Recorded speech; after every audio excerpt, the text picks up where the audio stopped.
Oke, assalamualaikum warahmatullahi wabarakatuh. Selamat berjumpa kembali bersama kamera liar. Ya, di sini kita sudah melakukan eksperimen ya, eksperimen pertama kali, yaitu yaitu eksperimen kita membuat mesin tetas telur yang dulu pernah kita sepil ya teman-teman.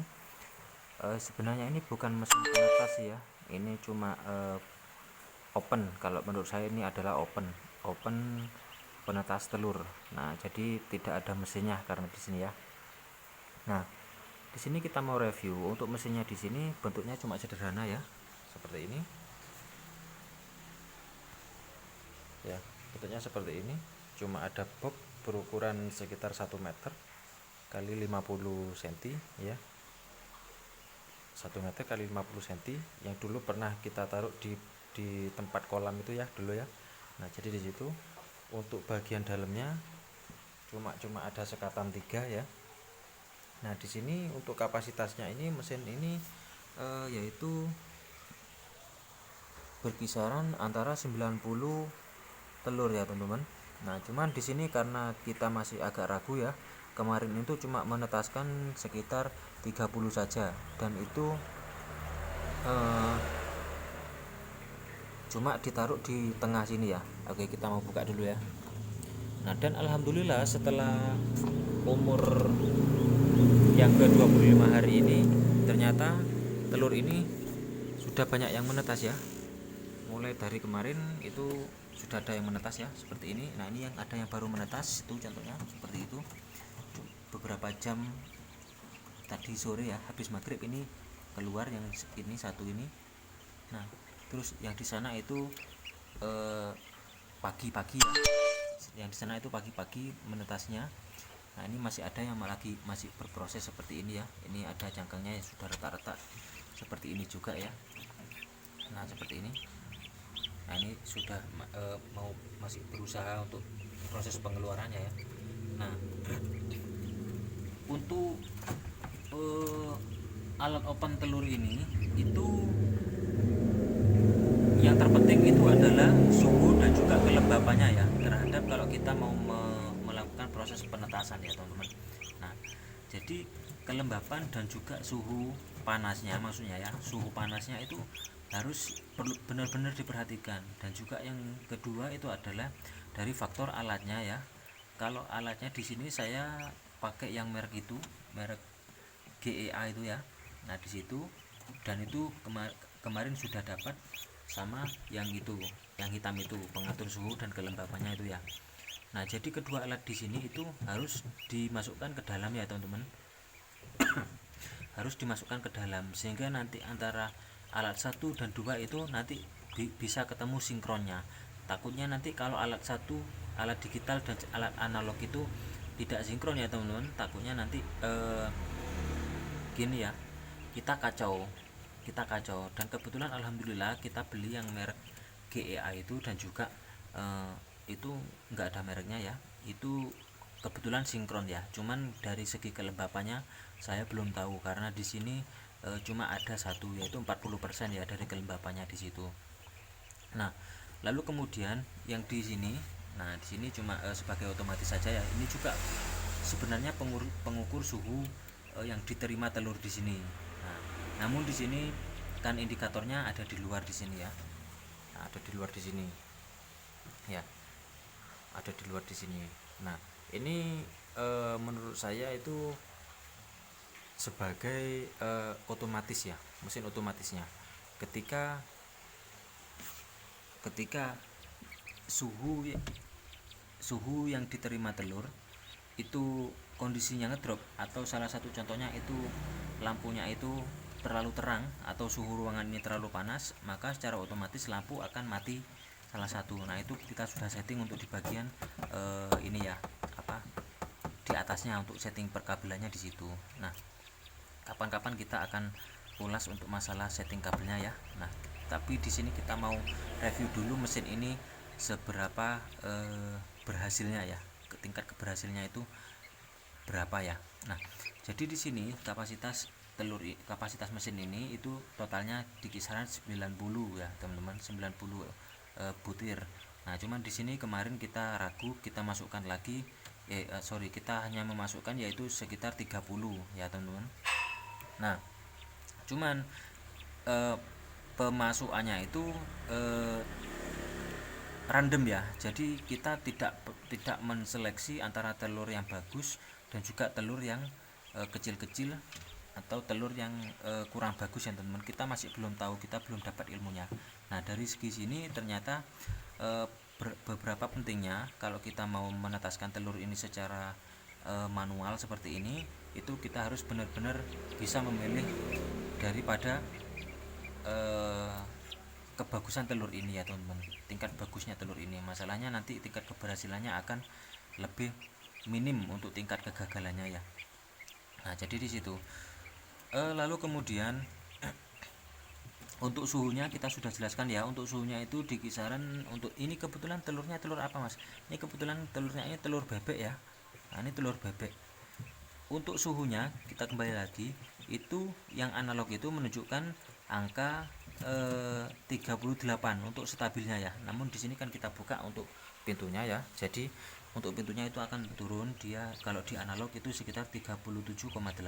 Pokoknya suhunya itu berada di kisaran rata-rata 36 sampai 38 harus dipertahankan di situ ya. Nah, makanya pentingnya settingnya ini juga untuk suhunya di sini dan juga kelembapannya itu sangat penting ya. Nah, sebenarnya bukan hanya ini ya. Kalau untuk masalah kegagalan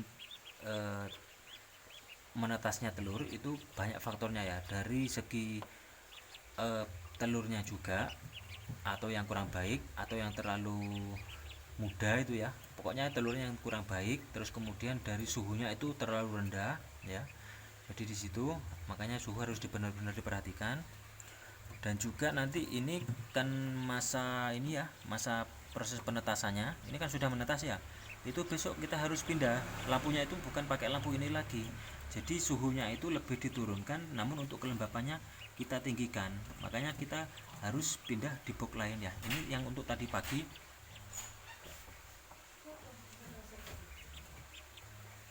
Untuk yang tadi pagi itu kita sudah pindah, kita sudah siapkan di box khusus ya. Jadi kita nanti akan bahas lagi juga ya. Nah, kita yang di sini dulu ya teman-teman. Nah, untuk di sini kita bisa dilihat itu ya.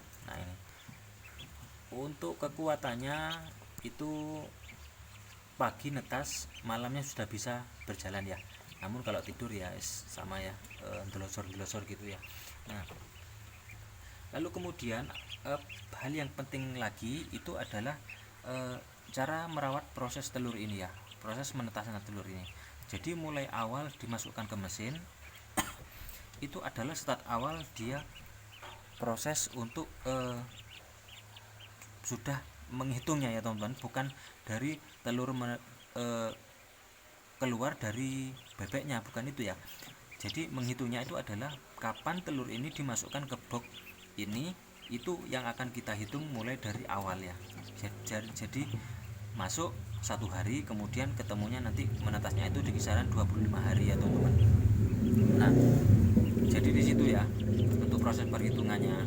Makanya kalau bisa itu cari benar-benar telur yang enggak terlalu lama di toko, atau kita bisa cari di tempat peternak bebek itu ya. Nah, langsung itu pasti. Dan kalau bebek itu kan malamnya dia ini bertelur, besoknya bisa kita ambil ya. Untuk itu langsung itu lebih bagus ya. Nah, terus apalagi ya,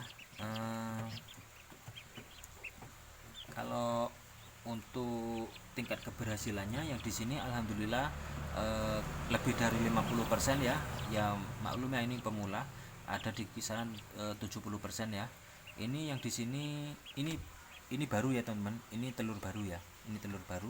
Dan di sini ini alhamdulillah itu dari 30, nggak sampai ya, itu kapan hari itu sekitar 25, kita isi 25. Itu yang gagal itu ada di kisaran 6 ya, 6 apa 7 ya, sekitar 6 ya. Pokoknya tadi pagi itu yang menetasnya kemarin itu sudah diambil 12 ya teman-teman, dan terus ketambahan ini dan tinggal sisanya yang di sini ya. Nah, sekitar itulah pokoknya.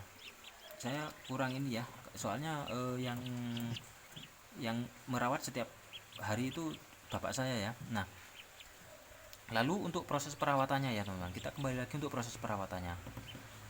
Dari awal kita memasukkan telur ini, itu kita biarkan ya, kita sambil kontrol suhunya, kemudian kita setat dari 3 hari setelah masuk, itu kita sudah bisa membolak balik. Nah ini makanya kan dikasih tanda ya, nih kasih tanda silang, ini juga ya. Nah ini dikasih tanda silang seperti ini. Ini biar kita sebagai indikator ketika telur ini sudah dibalik ya, sudah dibalik gini. Nah, untuk proses pembalikannya itu satu hari itu 3 kali ya, dalam artian kita pagi, umpamanya pagi jam 7 kita balik ya teman-teman, kita putar begini, terus kemudian nanti jam 2 kita putar lagi ya, kita putar lagi begini, terus kemudian nanti jam 7 kita putar lagi begini. Nah nanti ketemunya akan silangnya ini malamnya di atas lagi nih ya. Nah nanti ketemu lagi jam 7 ya pagi ya, ketemu lagi nanti jam 7 pagi. Nah kalau nggak dibalik ya embrionya itu nanti tidak jadi ya teman-teman. Nah nanti saya juga baru tahu ya, ternyata kalau telur ditetaskan itu nanti di bagian, kalau kita kasih senter di bawahnya sini, ternyata nanti kalau memang embrionya itu jadi ada seperti serat-serat itu ya, sama kalau kita lihat orang putih terus uratnya itu kelihatan ya biru-biru seperti itu ya. Nah seperti akar-akar rambut itu nempel-nempel di ininya, pokoknya jelas lah. Kemarin itu nggak sempat moto ya, karena kameranya nggak mampu di kegelapan ya, karena meskipun pakai senter tetap gelap nanti lihatnya. Nanti kalau kalian buat sendiri seperti ini pasti akan tahu ya embrio yang berbentuk jadi itu bagaimana dan bagaimana ya. Nah jadi di situ untuk mesin ini sekian ya teman-teman. Untuk lampunya kita pakai 2 ya. Kalau masalah lampu itu tidak berpengaruh ya, berapa banyak pun lampu tidak berpengaruh, yang penting itu adalah suhunya itu berada di kisaran segitu ya. Nah untuk normalnya ya teman, untuk normalnya atau syaratnya sebenarnya suhu yang diterima telur ya, dalam artian ini indikator suhu ya. Nah seperti ini nempel ya, ini suhunya ini ya itu tadi saya katakan sekitar 36 sampai 38 derajat ya teman. Nah jadi di situ ya, yang penting suhu dan kelembapannya. Nah kelembapan itu sendiri kalau kenapa saya katakan sekali lagi ya, kelembapan itu pentingnya ketika telur ini sudah menetas seperti ini, dan kenapa suhunya itu harus diturunkan, nanti kelembapannya harus dinaikkan.